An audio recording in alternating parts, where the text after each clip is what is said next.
Good morning everyone, তোমরা সবাই কেমন আছো? আমি ভালো আছি। আজকে মঙ্গলবার, তা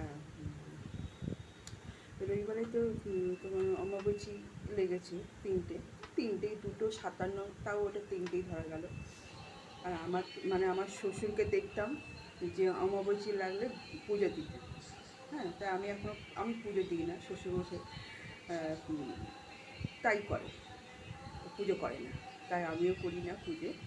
আর অমাবস্যা ছাড়লে তারপরে আমি পুজো করি। তবে গাছে এত ফুল হয়েছে, খারাপও লাগছে, ফুলগুলো তোলাও যাচ্ছে না। কেন, পুজোর জন্যই তো ফুলগুলো তোলা হয়, যে এত গাছে ফুল হয়েছে, ফুলগুলো তোলা যাচ্ছে না। সবার গাছ ভর্তি, সব মানে শুধু আমার গাছে না, আশেপাশে সবার গাছে ফুল ভর্তি, কিন্তু ফুলগুলো আর তোলা হচ্ছে না, ফুলগুলো মানে নষ্ট হচ্ছে।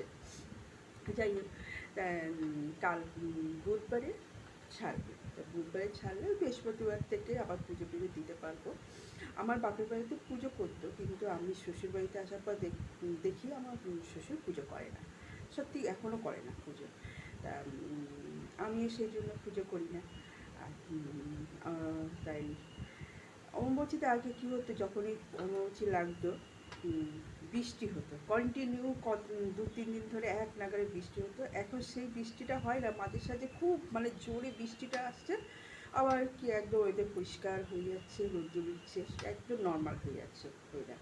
তবে মোবাইলে যা মেসেজ ঢুকছে যে এই খুব ঝড় হবে, বৃষ্টি হবে, সেরকম আর কিছু হচ্ছে না। যখন বৃষ্টিটা হচ্ছে খুব অঝোরে বৃষ্টিটা হচ্ছে। এই হচ্ছে আজকের মানে এই কি আর সেরকম তো আর আগেকার মতো সেই ওয়েদারটা নেই। এখন ওয়েদারটা পুরো চেঞ্জ হয়ে যাচ্ছে, যত দিন যাবে গাছপালাও কমে যাচ্ছে, ওয়েদার